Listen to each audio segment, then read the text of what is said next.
नमस्कार, सुस्वागतम, वेलकम, अभिनंदन।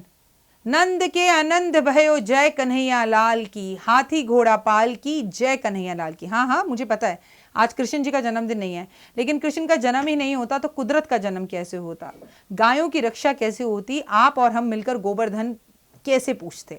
दीपावली के अगले दिन जिसे अन्नकूट कहा जाता है, जिसे गोवर्धन पर्वत की पूजा की जाती है, जिसे नन्हे से कृष्ण ने अपनी छोटी सी उंगली पर उठा लिया था, उस पर्वत की पूजा करने के लिए, कुदरत की पूजा करने के लिए और गायों की रक्षा करने के लिए कन्हैया हर वक्त हर बार आए हैं आपकी और मेरी रक्षा करने के लिए। क्या ये गोवर्धन पर्वत की पूजा, अन्नकूट की पूजा आपकी मेरी जिंदगी में इतना महत्व रखती है? क्या हमें ये पूजा करनी चाहिए या सिर्फ हमें लक्ष्मी से मतलब है? भाई लक्ष्मी आ गई, हमने तिजोरी के अंदर अपनी पोटली रख ली, हमने चांदी का सिक्का ले लिया, पतिदेव ने सोने का सेट दिला दिया, बस बस बस हो गया। अभी क्या करना है बाकी चीजों से कर कर? क्या ये गोवर्धन पर्वत की पूजा हमारे यहाँ तो नहीं होती?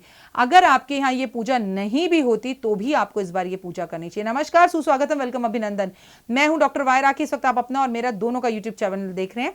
मेरे परिवार को शत प्रणाम, नम्न और आपका स्वागत। प्लीज ये पूजा जरूर कीजिएगा। अगर आप धनवान हैं तो भी, औलादवान हैं तो भी, भाग्यवान हैं तो भी, और अगर आप दुखी हैं तो भी, अगर आप बीमार हैं तो भी, अगर आप स्वस्थ हैं तो भी। बड़ा सिंपल सा फंडा है, आसान से उपाय है।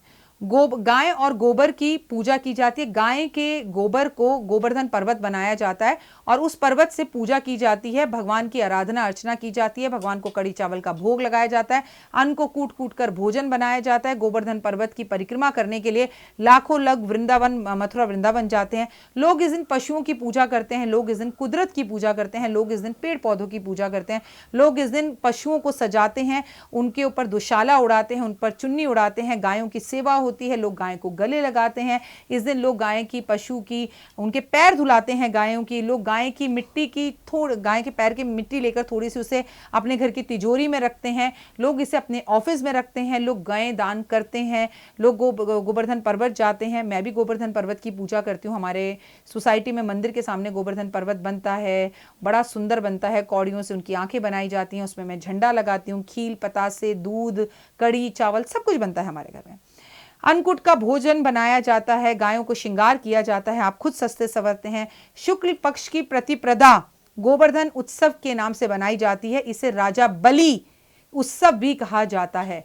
राजा बलि से इसी दिन भगवान ने जो है वो 3 पद भूमि मांगी थी, तो इसे राजा बलि क्या वो भी माना जाता है, जयंती भी माना जाता है। इस बार गोवर्धन पर्वत पूजा जो है वो 4 बज के शाम को 6 बजे है। संध्या के बाद मत कीजिए, कोशिश कीजिए कि संध्या जब हो रही हो 4 से 6 के बीच में कीजिए। इस दिन अन्नकूट पर्वत की पूजा की जाती है, इसमें पार्वती माँ की भी पूजा की जाती है, इसमें कुदरत और प्रकृति की पूजा की जाती है। आप पीपल के पेड़ लगवाइए, तुलसी के पेड़ लगवाइए, केले के पेड़ लगाइए, अशोक के पेड़ लगवाइए, बरगद के पेड़ लगवाइए, शमी के पेड़ की पूजा कीजिए, आंवले के पेड़ की पूजा कीजिए, बेहद ही अच्छा रहता है। इस दिन वरुण देव, इंद्र देव, अग्नि देव की उपासना भी की जाती है।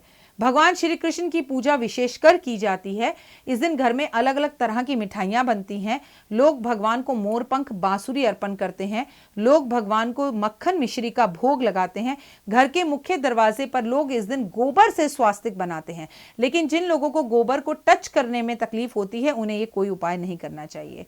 आपको इस दिन गाय मिट्टी वाली दान जरूर करनी चाहिए। असली गाय और बछड़ा दान कर सके तो बहुत अच्छा, नहीं तो कम से कम मिट्टी की गाय दान करनी चाहिए, मोरपंख दान करना चाहिए, काजल दान करना चाहिए, बांसुरी दान करनी चाहिए, भगवान को मक्खन मिश्री का भोग लगाना चाहिए, तुलसी के पौधे दान करने चाहिए। आपको तुलसी के पेड़ की इस दिन परिक्रमा करनी चाहिए। ये दिन खास है उनके लिए जिन्हें संतान की प्राप्ति नहीं हो रही या जिनकी संतान पर किसी तरह की विपत्ति आई हुई है, तो वो श्री कृष्ण भगवान की पूजा कर कर अपने संतान पर आए हुए कष्टों को दूर कर सकते हैं। इस दिन मंदिरों को फूलों से सजाना चाहिए। इस दिन मंदिरों के अंदर दिए जलाने चाहिए। दूध, दही, शहद, शक्कर, घी मिलाकर पंचामृत बनाकर इस दिन गोवर्धन पर्वत की जब परिक्रमा करें तो ये पंचामृत की लहर छोड़ते हुए आपको इसकी 7 परिक्रमा करनी चाहिए। गंगा जल, तुलसी दल मिलाकर आपको इस दिन स्नान करना चाहिए, या बीमार व्यक्ति को स्नान कराना चाहिए, या ऐसी स्त्री को स्नान कराना चाहिए जिसे संतान की प्राप्ति नहीं हो रही। आपको क्लिंग कृष्णाय क्लिंग का जाप करना चाहिए 11 माला। आपको पंचामृत सफेद शंख में डालकर श्री कृष्ण भगवान के मंदिर में उस व्यक्ति के हाथ से रखवा देना चाहिए जिसके ऊपर बेहद ज्यादा कर्जा हो रहा है और जो शायद कर्जे के चक्कर में सुसाइड तक करने के बारे में सोच रहा है। इस दिन गाय को स्नान करवाना चाहिए, इस दिन गाय की परिक्रमा करनी चाहिए, इस दिन गाय के पैर छूने चाहिए, इस दिन गाय को गले लगाना चाहिए, इस दिन गौमूत्र घर में लाकर उसे घर में छिड़काव करना चाहिए, व्यापार में, ऑफिस में छिड़काव करना चाहिए।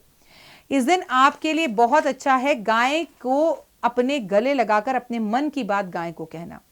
अगर जीवन रुक सा गया है, अगर आप सब आपको छोड़कर चले गए हैं, धन खत्म हो गया है, आप कर्जे में डूब गए हैं, लाइफ आपकी कहीं पर रुक गई, आप बीमार हैं, आप पर उधार है, आपका मन टूट गया, आपके रिश्ते टूट गए, आपका प्रेम विवाह खत्म हो चुका है, आपका जीवन खत्म हो चुका है और आपको लगता है इसके आगे की कोई आस नहीं है, तो एक सफेद रंग की गाय और बछड़ा गौशाला जाकर अपने घर बुलवा कर लेकर आइए पंडितों को कहकर, और अपने घर की चौराहे, अपने घर की जो चौखट है उस पर गाय को रखकर गर्म पानी से स्नान करवा दीजिए। जब गाय के शरीर से पानी लगकर आपकी चौखट पर गिरेगा तो कितने भी कष्ट, तकलीफें, परेशानियां क्यों ना हो, सब एकदम छूमंतर हो जाएंगी और आपको इन सब चीजों से छुटकारा मिलेगा। गाय आपके हो सकता है घर की चौखट पे रुके ही ना। अब देखिए हर कोई तो ये संभवतः कर नहीं सकता। राखी जी इसका एक और उपाय बता दीजिए। अब अगर कोई 6th फ्लोर पर रहता है तो गाय लेकर कैसे चढ़ेगा, लेकिन ये उनके लिए बता रही हूँ जो गांव देहात में हैं या ग्राउंड फ्लोर पर हैं, इंडिविजुअल हाउस में रहते हैं, तो उपाय मुश्किल है पर असरदार बहुत ज्यादा है। अगर गाय और उसका बछड़ा वहां आ जाए और आप उसे गर्म पानी से नहलाकर फिर उसका श्रृंगार कर दें, उसे कपड़े पहना दें, उसे सजा दें, उसे पायल दें, उसे मोर पंख लगाएं और बहुत सारा चारा खिलाकर उसे विदा करें तो आपके सब बंद रास्ते खुल जाएंगे। अगर आप ये ना कर सके तो आप मिट्टी की या चांदी की गाय लेके गौशाला में चले जाइए और गाय की पूरे शरीर से उस गाय मिट्टी की गाय को छुआ दीजिए और घर लाकर उस मिट्टी की गाय को नहलाकर उसके साथ फिर उसका चारा श्रृंगार उसे गौशाला जाकर छोड़ाइए। देखिए अगर आप करना चाहेंगे तो लाखों उपाय करने के लिए हैं, जहां चाहा है वहां रहा है। लेकिन अगर आप कहें कि राखी जी हम तो ये भी नहीं कर सकते, हम तो ये भी नहीं कर सकते, तो चलिए कुछ भी नहीं कर सकते तो एक आसान उपाय बताते हैं। आप गाय के पैर के नीचे की मिट्टी को लाकर कांच की शीशी में लाल रंग के कपड़े में बंद कर अपने घर की मंदिर में रख लीजिए, तिजोरी में रख लीजिए, लेकिन मंदिर में रखेंगे तो अच्छा। और उसके सामने बैठकर रोज कृष्ण चालीसा पढ़िए और कृष्ण जी से कामना कीजिए कि मेरी ये तमन्ना है, मेरी ये परेशानी है, मेरी ये प्रॉब्लम है और इस तमन्ना, इस परेशानी, इस प्रॉब्लम को सॉल्व कीजिए और मेरी मदद कीजिए। भगवान आपको राह दिखाएंगे और आपके काम अपने आप ऑटोमेटिकली बनने शुरू हो जाएंगे। मैं हूं डॉक्टर वाई राखी और इस वक्त हम आपसे बात कर रहे हैं गोवर्धन की, जो पूजा एक्चुअली सबके घर में नहीं होती। लेकिन अगर आपकी कोई जमीन या प्लॉट नहीं बिक रहा तो आज के दिन एक मिट्टी का बड़ा सा मटका लेकर उसके अंदर गाय का दूध, गाय के दूध का बना दही, गाय का घी, गोमूत्र और गाय का गोबर भर दीजिए मटके के अंदर थोड़ा थोड़ा थोड़ा। उसके ऊपर लगा दीजिए एक लाल रंग का कपड़ा, उसको लाल धागे से बांध दीजिए और जो प्लॉट आपका बिक नहीं रहा, गोवर्धन वाले दिन, अन्नकूट वाले दिन गड्ढा खोद कर उसके अंदर इसे दबा दीजिए और ऊपर से ढक्कन को बंद कर दीजिए, मतलब ऊपर से मिट्टी को ढककर पूरा बंद कर दीजिए। आप यकीन नहीं मानेंगे कि 6 महीने के अंदर वो प्लॉट आपका बिक जाएगा। लेकिन ये उपाय केवल और केवल प्लॉट के लिए किया जा सकता है, इस उपाय को घर के लिए नहीं किया जा सकता क्योंकि मटकी को जमीन में दबाना है। अगर आपके घर के अंदर बहुत ज्यादा तकलीफ परेशानी हो रही है तो गोवर्धन के गोबर, गाय के गोबर के छोटे छोटे से अपने आप बना लीजिए दीपक, या नहीं बना सकते तो किसी से ऑर्डर देके बनवा लीजिए और उसके उपले लाकर गोवर्धन वाले दिन, अन्नकूट वाले दिन अपने घर के मुख्य दरवाजे पर दोनों दिए रखकर उसमें घी डालकर कृष्ण का नाम लेकर ये दिए जलाना शुरू कर दीजिए। इससे आपके कष्ट और तकलीफें दूर होंगी। पीपल के पेड़ की 7 परिक्रमा करिए, लेकिन उल्टी एंटी क्लॉकवाइज परिक्रमा करिए और भगवान से कामना करिए कि आज कुदरत का दिन है, आज हरि विष्णु का दिन है, आज कृष्ण का दिन है, आज कुदरत और प्रकृति का दिन है। मैं अपने कष्ट और तकलीफें आज इस पीपल के पेड़ के साथ उल्टा घूमकर बांध कर जा रहा हूं। भगवान मुझे मेरे कष्टों और तकलीफों से तुरंत छुटकारा दिला दीजिए। गोवर्धन अन्नकूट पूजा वाले दिन कड़ी चावल खाने का या 56 भोग भगवान को लगाने का विशेष महत्व है। इतना सब ना भी कर सके तो आप केवल और केवल मक्खन मिश्री और उसके अंदर तुलसी दल मिलाकर भगवान को भोग लगा दीजिए, भगवान बेहद खुश होंगे। आज एक छोटे से बच्चे को आप जरूर कुछ मीठा खिला दीजिए और ज्यादा कुछ नहीं कर सकते तो कृष्ण चालीसा पढ़ लीजिए, विष्णु सहस्त्र नाम का पाठ करिए। घर में अगर लक्ष्मी का आगमन चाहते हैं तो आज के दिन आपको घर में सत्यनारायण भगवान की कथा अवश्य करनी चाहिए। फिलहाल मुझे दीजिए इजाजत, लेकिन चलते चलते कहूंगी कि आप मेरे फेसबुक पेज को जरूर लाइक करें जिसमें वीडियोस आपको देखने के लिए मिल रही हैं, जहां मैं गोवर्धन से जुड़ी एक और खास बात आपको बताऊंगी। इंस्टा पर मैं आपको रोज सुबह 7 बजे से पहले वीडियो बताती हूँ और गोवर्धन पर्वत से जुड़ी कहानी 5 मिनट स्टोरी चैनल पर आपको पता चलेगी। अपने माता पिता को खूब प्यार कीजिए, खूब खुश रहिए, मस्त रहिए, बिंदास रहिए, परिवार के साथ सुखी रहिए। आपका भला हो, आपके परिवार का भला हो, दुनिया का भला हो, ऐसी कामना कीजिए। और बेहद ज़्यादा परेशान है, बेहद ज़्यादा परेशान है, शादी ही नहीं हो रही है आपकी, तो गौमूत्र लाकर गोवर्धन वाले दिन, अन्नकूट वाले दिन आप उस गोमूत्र को पानी में डाल के स्नान कर लीजिए। बहुत बदबू आएगी आपको, अलग तरह की आपके अंदर से फ्रेग्रेंस आएगी, लेकिन आपके सारे बंद रास्ते खुल जाएंगे। इस उपाय को जरूर कर लें। फिलहाल दीजिए इजाजत, नमस्कार। जीवन में है समस्या, नहीं मिल रहा तकलीफों से छुटकारा, नहीं मिल रही मनचाही नौकरी, टूट गया है विश्वास, सांस से आपकी बिल्कुल नहीं बनती और खत्म हो गई है आस, भगवान से आपका विश्वास उठ चुका है। टैरो के 78 कार्ड खोलेंगे भविष्य का राज। सरकारी नौकरी से हैं आप कोसों दूर।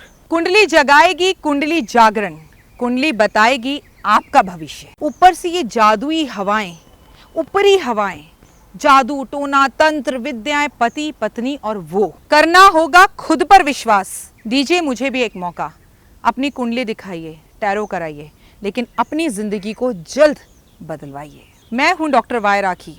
आप मुझसे बात कीजिए, फ़ोन कीजिए, अपॉइंटमेंट लीजिए, आपकी ज़िंदगी के अंदर आएगा ज़बरदस्त बदलाव।